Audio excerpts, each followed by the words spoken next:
చైతన్యరథం ప్రేక్షకులకు స్వాగతం, నమస్కారం. డుమ్మా కొట్టి సుప్రీంకోర్టు మెట్లెక్కి ఊహించని ఉచ్చులో చిక్కుకున్నారా? ధనంజయ రెడ్డి, కృష్ణమోహన్ రెడ్డి, గోవిందప్ప బాలాజీ సిట్ నోటీసులు ఇస్తే ముఖం చాటేశారు. మా జోలికి రారు అన్న ధీమాతో నేరుగా సుప్రీంకోర్టు తలుపు తట్టారు. కానీ కథ అప్పుడే ఊహించిన మలుపు తిరిగింది. స్పాలో హాయిగా మసాజ్ చేయించుకుంటున్న భారతీయ డైరెక్టర్ గోవిందప్ప బాలాజీని సిట్ ఒక్క క్షణంలో లాగేసింది. సుప్రీంకోర్టు మాత్రం ఆ ఇద్దరికి శుక్రవారం వరకు అరెస్ట్ లేదని ఊరటనిచ్చింది. సుప్రీం అండగా ఉందిగా, ఇక మనల్ని కదిలించే ధైర్యం ఎవరికీ లేదు అనుకున్నారేమో ఆ ఇద్దరు. అందుకే నిన్న సిట్ ముందు హాజరయ్యారు. పైకి ధీమాగా కనిపించిన లోపల ఏదో తెలియని గుబులు. నిన్నటి విచారణ అయితే మరీ ఉక్కిరిబిక్కిరి చేసింది. ఉదయం 11 నుంచి రాత్రి 11 వరకు ప్రశ్నల వర్షం మధ్యలో కాస్త విరామం ఇచ్చి రేపు కూడా రావాలి అని సిట్ తేల్చి చెప్పింది. ఇవాళ కూడా వచ్చారు. గుండెల్లో దడదడ ఉన్నా పైకి మాత్రం అదే దర్పం. విచారణ మొదలైందో లేదో ఢిల్లీ నుండి పిడుగులాంటి వార్త. సుప్రీంకోర్టు వారి ఆఖరి ఆశాకిరణం. ఒక్కసారిగా వారి ఆశలు ఆవిరైపోయాయి. ముందస్తు బెయిల్ ఇస్తే విచారణాధికారి చేతులు కట్టేసినట్టే అంటూ ముఖం చాటేసింది అత్యున్నత న్యాయస్థానం. దర్యాప్తు కీలక దశలో ఉంది, బెయిల్ ఇవ్వడం కుదరదు అని వారి లాయర్లు మొహం మీదే చెప్పేసింది. క్షణం యలహంక అంతా నిశ్శబ్దం. జగన్ మొహం మీద స్పష్టంగా భయం. ఈ రోజు విచారణ తర్వాత ఏం జరుగుతుందో అనే టెన్షన్. జంట కళ్ళలో స్పష్టంగా తాడేపల్లి నుండి బెంగళూరు ప్యాలెస్ వరకు పనులలో గుసగుస. అరెస్ట్ తప్పదా అని. వాళ్ళిద్దరూ సిట్ కార్యాలయం లోపల కొయ్యి బారిపోయి కూర్చుంటే వైసీపీ వర్గాల్లో మాత్రం మరో చర్చ, వీళ్ల తర్వాత ఎవరు అని. ఇంకోవైపు ఈడీ కూడా రంగంలోకి దిగడానికి అనుమతి కోసం ఎదురు చూస్తోంది. లిక్కర్ కేడీల గుండెల్లో రైళ్లు పరిగెడుతున్నాయి. ఇప్పుడు వేల కోట్ల అక్రమ సంపాదన, ప్రజల ప్రాణాలతో ఆడుకున్న నేరం ఉచ్చు బిగుసుకుంటోంది. నిన్నటి విచారణ దృశ్యం. సిట్ అధికారులు ఆ ఇద్దరిని 10 గంటలకు పైగా ప్రశ్నలతో నిలదీశారు. వైసీపీ హయాంలో బెనామీల పేర్లతో జరిగిన ఆర్థిక లావాదేవీలపై ప్రశ్నల వర్షం కురిపించారు. ఇదంతా ముడుపుల సొమ్ము కాకపోతే ఇంకేంటి అని సూటిగా అడిగారు. అంతా చట్టబద్ధమైందే అయితే రికార్డులు చూపించండి అని గట్టిగా డిమాండ్ చేశారు. జగన్ రెడ్డికి అత్యంత సన్నిహితులైన వీరు మాత్రం చాలా ప్రశ్నలకు సమాధానాలు దాటవేశారట. ఇప్పుడిప్పుడే రికార్డులు ఎలా ఇస్తాం అంటూ ఎదురు తిరిగారు. అనుమానాస్పదపు లావాదేవీల చిట్టా విప్పినా మాకు సంబంధం లేదు అని బుకాయించారు. వారి ఫోన్లు పరిశీలించిన అధికారులు ఈ రోజు మళ్లీ రమ్మని ఆదేశించారు. కృష్ణమోహన్ రెడ్డి కుమారుడి కంపెనీల గుట్టు విప్పే ప్రయత్నం చేశారు. ధనంజయ రెడ్డి అక్రమాస్తులపై ఆరా తీశారు. మద్య విధానం వెనుకున్న రహస్యాలు, ముడుపుల వసూళ్లపై సాక్షుల వాంగ్మూలాలతో వారిని ప్రశ్నించారు. ఇప్పుడు ఉత్కంఠ ఒకటే, ఈ రోజు విచారణ ముగిసేసరికి తెర వెనుక ఏం జరుగుతుంది? ఆ ఇద్దరు బయటికి నవ్వుతూ వస్తారా, లేక సిట్ వారిని తమ అదుపులోకి తీసుకుంటుందా వేచి చూడాలి. ఈ రోజు విచారణ జగన్ రెడ్డి గుండెల్లో రైళ్లు పరిగెడుతున్నాయనడంలో ఎలాంటి అనుమానం లేదు, సందేహం లేదు. పెద్దిరెడ్డి రామచంద్రారెడ్డి భూ ఆక్రమణలపై నివేదిక ఇచ్చారు vigilance and enforcement DG Peddireddy Ramachandrareddy సుమారుగా 100 ఎకరాల అటవీ భూమిని ఆక్రమించుకుని ప్రజల సొమ్ముతో అటవీ భూమిలోకి వెళ్ళటానికి రహదారి ఏర్పాటు చేసుకుని అక్కడ ఎంత ప్యాలెస్ కట్టాడో చూసాం. బొగ్గమఠం భూములు ఆక్రమించుకుని సర్వేకి వెళ్ళిన అధికారులను కూడా ఎలా బెదిరిస్తున్నాడో మొన్న చూసాం. ప్రభుత్వ భూములను ఎలా ఆక్రమించుకున్నాడో చూసాం.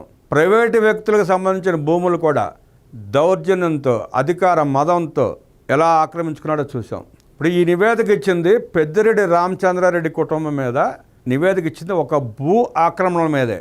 అది ఫారెస్ట్ భూములు ఆక్రమించుకున్న దాని మీద, ప్రభుత్వ భూములు ఆక్రమించుకున్న దాని మీద, బుగ్గమఠం భూములు ఆక్రమించుకున్న దాని మీద మాత్రమే. ప్రైవేటు వ్యక్తులకు సంబంధించిన భూ ఆక్రమణ మీద ఇంకా కేసులు ఏమి ఫైల్ రెడీ కాల. ఇవన్నీ ప్రభుత్వానికి సంబంధించిన వాటి మీద డీజీ ఇచ్చిన రిపోర్టు మాత్రమే. ఇవి కాకుండా గనులను దోచుకున్న వ్యవహారాలు, విద్యుత్ మంత్రిగా విద్యుత్ శాఖలో దోచుకున్న వ్యవహారాలు ఇంకా చాలా ఉన్నాయి. లిక్కర్ స్కామ్లో బైపాస్లో వాళ్ళకు వచ్చిన డబ్బుల లావాదేవీలు కూడా బయటపడతాయి రేపెల్లుండో. విజిలెన్స్ అండ్ ఎన్ఫోర్స్మెంట్ డీజీ గారు నివేదికని ఉప ముఖ్యమంత్రి పవన్ కళ్యాణ్ గారికి అందజేశారు. ఆయన చేసిన సిఫార్సు ఏంటంటే, ఆనాడు ఆ పెద్దిరెడ్డి కుటుంబానికి సహకరించిన ఉద్యోగులందరినీ అందరిపైన శాఖాపరమైన చర్యలు తీసుకోవాలని కోరారు. డిస్మిస్ చేయాలా, వాళ్ళ దగ్గర నుంచి వాళ్ళు కక్కుర్తుపడి ఈ భూ రాక్షసుల వద్ద నుంచి వాళ్ళు కమిషన్లుగా తీసుకున్న డబ్బుల్ని రికవరీ చేసి వాళ్ళ ఉద్యోగాలను పీకి, రాష్ట్రంలో లక్షల మంది యువత ఉద్యోగాల కోసం ఎదురు చూస్తూ ఉన్నారు, వాళ్ళకి ఇచ్చేయండి. వాళ్ళకి బుద్ధి వస్తుంది, యువతకు ఉద్యోగాలు వస్తాయి. అలాగే ఈ పెద్దిరెడ్డి రామచంద్రారెడ్డి కుటుంబాన్ని వాళ్ళు ఆక్రమించుకున్న భూములన్నీ విడిపించి ప్రభుత్వం హ్యాండ్ ఓవర్ చేసుకొని వాళ్ళ ఆ ఆక్రమణ ద్వారా సంపాదించుకున్న సొమ్మునంతా రికవరీ చేయండి. రాష్ట్ర ఖజానాకు జమ చేస్తే ప్రజల నెత్తిన అప్పుల భారం తగ్గుతుంది. రామచంద్రారెడ్డి దోపిడీ మామూలు దోపిడీ కాదు. మాజీ ముఖ్యమంత్రి మీదే దాడి చేపించిన గనుడు పెద్దిరెడ్డి రామచంద్రారెడ్డి. పైకి నామాలు పెట్టి తిరుగుతూ ఉంటాడు, వెనకాల ఎంతసేపు వెన్నుపోట్లు పొడుచుకుంటా పంగనామాలు పెడుతూ తిరుగుతూ ఉంటాడు. రాష్ట్రానికి జగన్మోహన్ రెడ్డి డాన్ అయితే చిత్తూరు జిల్లాకి పెద్దిరెడ్డి రామచంద్రారెడ్డి డాన్. జగన్మోహన్ రెడ్డి ఒకడైనా లక్షల కోట్లు దోచుకునేది నేనేమన్నా తక్కువ నాకు చేత కాదా అని ఆయన కూడా వేల కోట్ల నుంచి లక్ష కోట్లు చేరాడని చెప్పి అనుకుంటున్నారు ప్రజలు. తనకు అనుకూలంగా ఉన్న అధికారులను అక్కడ నియమించుకొని తను చెప్పిన పని చేసేవాడినల్లా అక్కడ తన దగ్గర ఏర్పాటు పెట్టుకుని ప్రజల ప్రభుత్వాల ఆస్తుల్ని లూటీ చేశాడు పెద్దిరెడ్డి రామచంద్రారెడ్డి.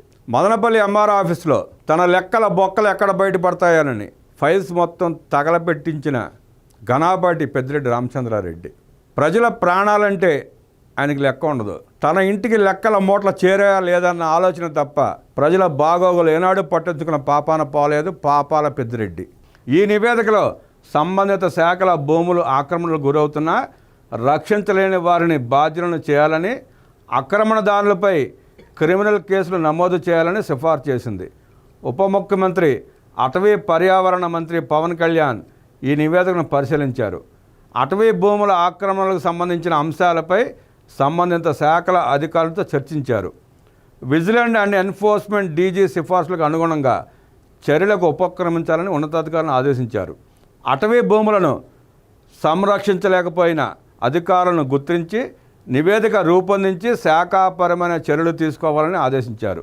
ఆ అధికారుల మీద శాఖాపరమైన చర్యలు కాదు, క్రిమినల్ చర్యలు తీసుకోవాలి. ఉప ముఖ్యమంత్రి గారు ప్రజలు కోరుకుంటున్నారు, బలంగా కోరుకుంటున్నారు.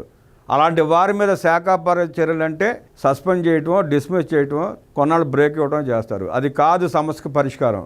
వాళ్ళ మీద క్రిమినల్ చర్యలు తీసుకుని కఠినంగా శిక్షించి వాళ్ళని ఉద్యోగాలను డిబార్ చేసి కొత్త యువతకు ఉద్యోగాలు ఇవ్వండి సార్ అని ప్రజలు కోరుకుంటున్నారు. అదేవిధంగా భూములు ఆక్రమించిన వారిపై క్రిమినల్ కేసులతో పాటు అటవీ పర్యావరణ చట్టాలను అనుసరించి కేసులు నమోదు చేయాలని ఉప ముఖ్యమంత్రి అధికారులకు ఆదేశించారు. ఉప ముఖ్యమంత్రి గారు ఆదేశించారు కాబట్టి ఇప్పటికైనా అధికారులు ఎఫ్ఐఆర్ నమోదు చేసి పెద్దిరెడ్డి రామచంద్రారెడ్డిని అరెస్ట్ చేసి విచారిస్తే కానీ ఈ భాగవతంతో బయటపడదు. పెద్దిరెడ్డి రామచంద్రారెడ్డి బయట ఉన్నాడంటే సాక్ష్యం చెప్పడానికి ఒక్క పురుగు కూడా రాదు అక్కడికి. ఆ సంగతి అధికారులకు కూడా తెలుసు. ఆ జిల్లాలో అధికారులు విచారణ చేయడానికి భయపడితే రాష్ట్రంలో ఇంకా ఇతర అధికారులు బోడు మంది ఉన్నారు. నిజాయితీ పరులైన ఐఏఎస్ ఐపీఎస్ అధికారులు రాష్ట్రంలో చాలామంది ఉన్నారు. జగన్ రెడ్డిని నమ్మి జగన్ రెడ్డి ఇచ్చే లెక్కల మూటల కోసం పనిచేసిన కొద్దిమంది అధికారులే, కొద్దిమంది ఐఏఎస్లు ఐపీఎస్లే కోర్టుల చుట్టూ జైలు పాలయ్యారు తప్ప ఇంకా చాలామంది అధికారులు 60-70% మంది ఐఏఎస్ ఐపీఎస్లో నిజాయితీ పరులు ఉన్నారు. వారిలో ఒకరికి అప్పచెప్పి ఈ పెద్దిరెడ్డి రామచంద్రారెడ్డి గుట్టంతా విప్పకపోతే, ఈ పెద్దిరెడ్డి రామచంద్రారెడ్డి బయట ఉంటే సాక్ష్యాలు తారుమారు చేస్తాడు, దస్త్రాలు తారుమారు చేస్తాడు, అవసరమైతే ఎంఆర్ఓ ఆఫీసులు మొత్తాన్ని లేపేస్తాడు, ఒక్క కాగితం కూడా దొరకనివాడు. దాన్ని దృష్టిలో పెట్టుకుని ఉప ముఖ్యమంత్రి గారు పవన్ కళ్యాణ్ గారు కఠినమైన నిర్ణయం తీసుకొని మంచి అధికారులతో ఒక టీంని ఏర్పాటు చేసి త్వరితగతిన ఆ కేసును తేల్చి పెద్దిరెడ్డిని అరెస్ట్ చేస్తే తప్ప ఆ చిత్తూరు జిల్లా ప్రజలకు న్యాయం జరగదు. అటవీ భూములకు న్యాయం జరగదు, ప్రజల భూములకు న్యాయం జరగవు, ప్రభుత్వ భూములు కాపాడుకునే పరిస్థితి ఉండదు. చూద్దాం పవన్ కళ్యాణ్ గారు ఎంత వేగవంతమైన చర్యలు తీసుకుంటారో వేచి చూద్దాం.